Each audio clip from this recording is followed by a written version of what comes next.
nag-struggle kami. As a coach, given the situation niya, sa Lunes pa lang kami magti 3 months as a team. Talagang napakahirap. Though, syempre, yung mga laro nila, nagsimula kami sa parang ewan ko ba.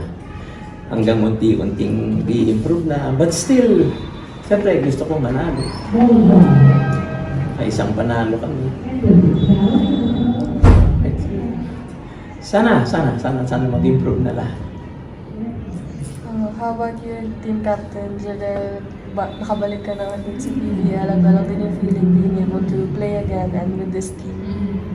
Sobrang thankful po ako sa management, pati po kay coach na binigyan po ulit ako ng pagkakataon na makapaglaro ulit.